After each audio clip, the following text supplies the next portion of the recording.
সুরক্ষা বন্ধ ছেড়ে দিয়ে জাতীয় প্রেস ক্লাবের সামনে আপনাদের আন্দোলন করার অধিকার আছে, আপনারা আন্দোলন করেন। তবে আমরা বলেছি যতক্ষণ পর্যন্ত অনুদান বিহীনদের এনপিওর সিদ্ধান্ত সহ অন্যান্য দাবি বাস্তবায়ন না হবে ততদিন পর্যন্ত জাতীয় প্রেস ক্লাবের সামনে অবস্থান ধর্মগ্রস্ত থাকবে। এবং আজকে এই লংমার্চ কর্মসূচি পালনের প্রতিবন্ধকতা সৃষ্টি করেছে আইন শৃঙ্খলা বাহিনী, পুলিশ বাহিনী।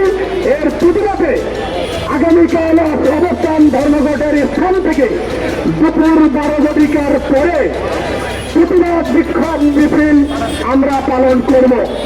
সম্মানিত শিক্ষক ভাইরা, আন্দোলন বাস্তবায়ন কমিটি বা ঐক্যজোট অন্যান্য শিক্ষক সংগঠনের সমন্বয়ে পরামর্শ ভিত্তিক আমি আপনাদেরকে এটা আহ্বান করছি বা অনুরোধ করছি, আমরা শিক্ষক জাতি আদর্শের জায়গা থেকে আমরা আমাদের যুক্তিক দাবি আদায় করি ছাড়বো ইনশাআল্লাহ। যেহেতু আমরা জনদুর্ভোগ করবো না, যানজট সৃষ্টি করবো না, আইন শৃঙ্খলা অবনতি করবো না, রাষ্ট্রের বিরুদ্ধে যাবো না।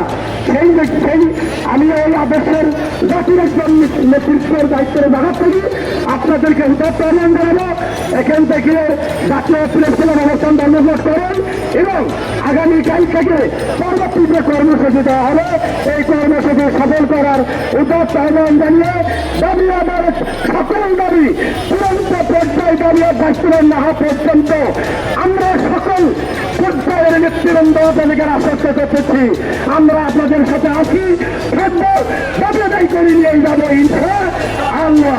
এই আশ্বস্ত করে এই প্রতিশ্রুতি দিয়ে আপনাদেরকে এখান থেকে যাওয়ার অনুরোধ জানিয়ে আমি আমার সাংবাদিক বাহিনীকে ধন্যবাদ জানিয়ে প্রশাসনকে ধন্যবাদ জানিয়ে আজকের আলোচনার শেষ করছি।